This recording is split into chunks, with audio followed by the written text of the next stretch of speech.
Hormuz খিলির সামরিক হামলা বন্ধে সম্মত যুক্তরাষ্ট্র ও ইরান। গাজায় শরণার্থী শিবিরে হামলায় ৩ ফিলিস্তিনি পুলিশ নিহত। শিক্ষামন্ত্রীর পদত্যাগ দাবিতে দিল্লিতে অনশনে সোনাম ওয়াংচুক। ইউক্রেনের ২টি মিগ-29 যুদ্ধবিমান ধ্বংসের দাবি মস্কোর।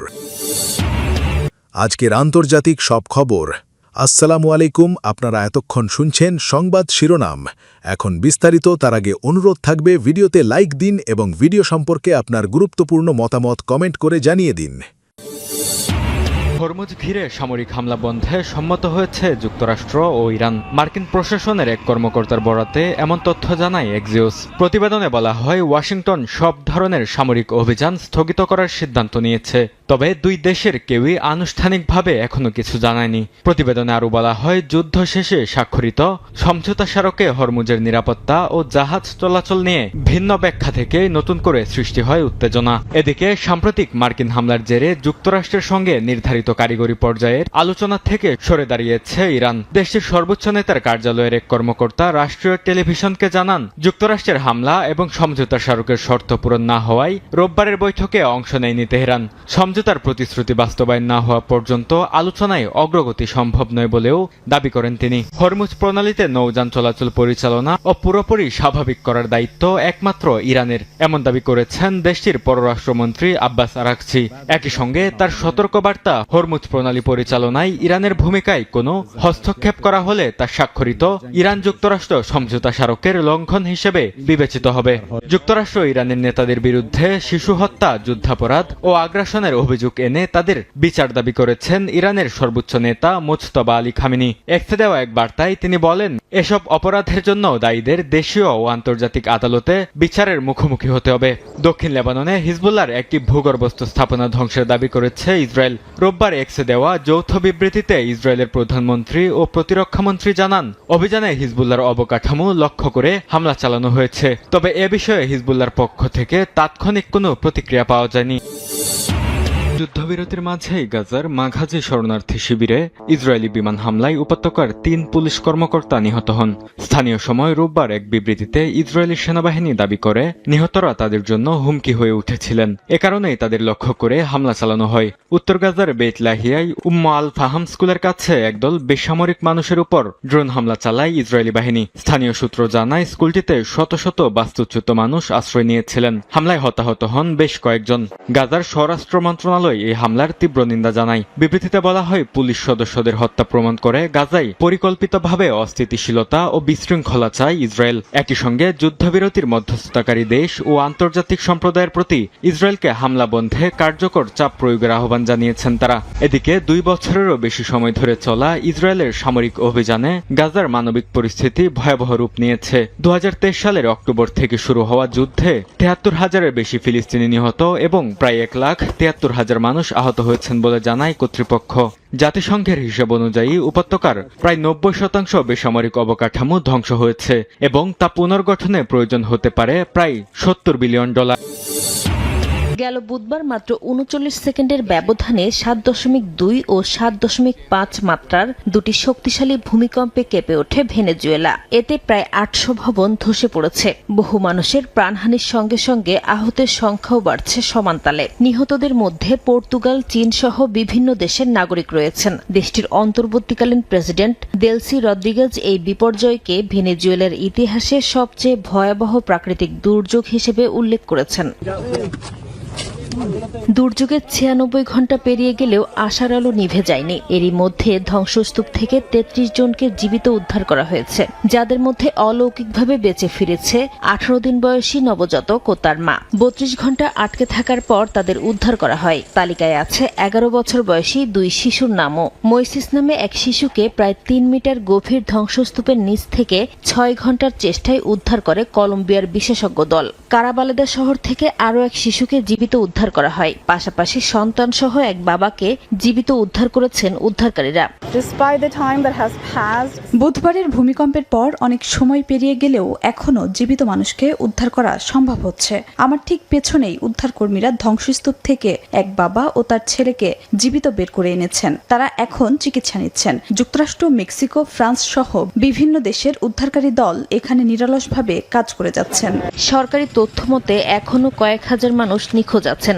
জীবিতদের উদ্ধারের জন্য সবচেয়ে গুরুত্বপূর্ণ 72 ঘন্টার সময়সীমা শেষ হলেও জীবিত উদ্ধারের জন্য সবচেয়ে গুরুত্বপূর্ণ 72 ঘন্টার সময়সীমা শেষ হয়ে গেলেও আশা ছাড়ছেন না উদ্ধারকর্মীরা। দিনরাত এক করে চলছে অনুসন্ধান। ধ্বংসস্তূপের পাশে দাঁড়িয়ে স্বজনদের সঙ্গে কাঁধে কাঁধ মিলিয়ে মাটি ও কংক্রিট সরাচ্ছেন স্থানীয় বাসিন্দারাও। এক বন্ধুর সামাজিক যোগাযোগ মাধ্যমের পোস্টে দেখলাম তার সাহায্যের প্রয়োজন, তাই এখানে ছুটে এসেছি। তার পরিবারের সদস্যদের জীবিত পাওয়ার সম্ভাবনা খুবই ক্ষীণ, তারপরও আমরা হাল ছাড়িনি। এখনো তার বোন, ভগ্নিপতি ও ভাগ্নিকে খুঁজে চলছি। ভূমিকম্পের সবচেয়ে বেশি ক্ষতিগ্রস্ত লাগোয়াইরা অঞ্চলকে সম্পূর্ণ লকডাউনের আওতায় আনা হয়েছে। উদ্ধার অভিযান নির্বিঘ্ন রাখতে মোতায়েন করা হয়েছে সেনাবাহিনীও। একই সঙ্গে জরুরি সেবা ও উদ্ধারকারী যানবাহনের চলাচল নিশ্চিত করতে খোলা রাখা হয়েছে গুরুত্বপূর্ণ সড়কগুলো। তবে এই অঞ্চলে বারবার আফটারশক উদ্ধার কাজকে আরও কঠিন করে তুলছে বলছেন সংশ্লিষ্টরা। মেডিকেল ভর্তি পরীক্ষা ও টিচার এলিজিবিলিটি টেস্টের প্রশ্নপত্রের ফাঁসের জেরে উত্তাল ভারত। প্রতিযোগিতামূলক পরীক্ষার অব্যবস্থাপনার প্রতিবাদ ও শিক্ষামন্ত্রীর পদত্যাগের দাবিতে ককরোচ জনতা পার্টির চলমান অনশনে যোগ দিয়েছেন সমাজকর্মী সোনাম ওয়াংচুক। রোববার বিক্ষোভস্থলে জড়ো হন শত শত মানুষ। তবে এই অনশন কর্মসূচি ঘিরে প্রশাসনের তরফ থেকে নানাভাবে অসহযোগিতা ও বাধা সৃষ্টির অভিযোগ উঠেছে। সিজিপির প্রতিষ্ঠাতা অভিজিৎ দীপকের অভিযোগ, ওয়াংচুক অনশন শুরু করার পরই যন্তর মন্তরের স্যানিটেশন ও পানির সংযোগ বন্ধ করে দিয়েছে দিল্লি পুলিশ। তার দাবি, ওয়াংচুকের বয়স ও শারীরিক অবস্থার কথা জানিয়েও কোনো সহযোগিতা পাওয়া যায়নি, বরং আন্দোলনকারীদের জন্য থাকা ন্যূনতম স্বাস্থ্যবিধির ব্যবস্থাও সরিয়ে নেওয়া হয়েছে বলে অভিযোগ করেন তিনি। শিক্ষামন্ত্রী ধর্মেন্দ্র প্রধানের পদত্যাগ দাবির পাশাপাশি সিস্টেম বদলের বার্তা নিয়ে রাজ্যে রাজ্যে ঘুরছে এখন ভারতের কথিত জিএনজি আন্দোলনের মুখ ককরোচ জনতা পার্টি। প্ল্যাটফর্মটির প্রতিষ্ঠাতা অভিজিৎ দীপকে নেতৃত্বে দিল্লির যন্তর মন্তরে শুরু হওয়া আন্দোলন মহারাষ্ট্র, উত্তরপ্রদেশ, হরিয়ানা, পাঞ্জাব সহ বিভিন্ন রাজ্যে ঘুরছে। কোথাও পুলিশ, আবার কোথাও আরএসএস এর সরাসরি বাধার মুখে পড়তে হচ্ছে তাদের। বিক্ষোভ সমাবেশে তাদের সমর্থনেও আবার দেখা দিয়েছে বলিউড অভিনেতা ও পরিচালক। পবিত্র আশুরা উপলক্ষে ভারতের বিভিন্ন স্থানে তাজিয়া মিছিলে অংশ নেয় মুসলিম সম্প্রদায়ের হাজার হাজার মানুষ। সবাই যখন এসব নিয়ে ব্যতিব্যস্ত, তখন ভিড়ের মধ্যে মিশে যান এক যুবক। উদ্দেশ্য বিষাক্ত ক্যাপসুল খাইয়ে হাজারো মানুষকে হত্যা। শুনতে সিনেমার স্ক্রিপ্টের মতো মনে হলেও ভারতে ঘটেছে এমন রোমহর্ষক ঘটনা। গেল শুক্রবার বাণিজ্যিক নগরী মুম্বাইয়ের বাইকুল্লা এলাকায় মহরম ঘিরে আশুরার শোকযাত্রায় অংশ নেওয়া মানুষের মধ্যে বিষাক্ত ক্যাপসুল বিলি করার সময় ফাইয়াজ প্রেমজি নামের এক যুবককে হাতে নাতে আটক করা হয়। অভিযোগ রয়েছে ওই ব্যক্তি ব্যথানাশক ও রোগ প্রতিরোধ বলে ক্যাপসুলগুলো বিতরণ করছিলেন। মুম্বাই পুলিশের দাবি, আটককৃত ব্যক্তির কাছ থেকে প্রায় 15,000 ক্যাপসুল উদ্ধার করা হয়। এছাড়া অভিযুক্ত ব্যক্তি আরও 30,000 খালি ক্যাপসুল এবং 50 কেজি ফসফরাস অর্ডার দিয়েছিল। ওই ক্যাপসুলে বিষাক্ত রাসায়নিক জিঙ্ক ফসফেট মেশানো ছিল, যা বিষাক্ত ফসফিন গ্যাস তৈরির মাধ্যমে হৃদযন্ত্র, ফুসফুস, যকৃত, কিডনি এবং মস্তিষ্কের মারাত্মক ক্ষতি করে থাকে। এরই মধ্যে ওই ক্যাপসুল সেবনের পর অন্তত 11 জন অসুস্থ হয়ে হাসপাতালে ভর্তি হয়েছেন। তবে সবাই আশঙ্কামুক্ত বলে জানা গেছে। জিজ্ঞাসাবাদে অভিযুক্ত অন্তত 15,000 মানুষকে হত্যার উদ্দেশ্যের কথা স্বীকার করেছেন বলে দাবি পুলিশের। একই সঙ্গে তদন্তে তার ইরান ও ইরাক সফরের তথ্য উঠে এসেছে। এ ঘটনায় বিষ প্রয়োগের অভিযোগে মামলা করা হয়েছে। পাশাপাশি এর পেছনে কোনো জঙ্গি সম্পৃক্ততা আছে কিনা তা খতিয়ে দেখছেন তদন্তকারীরা।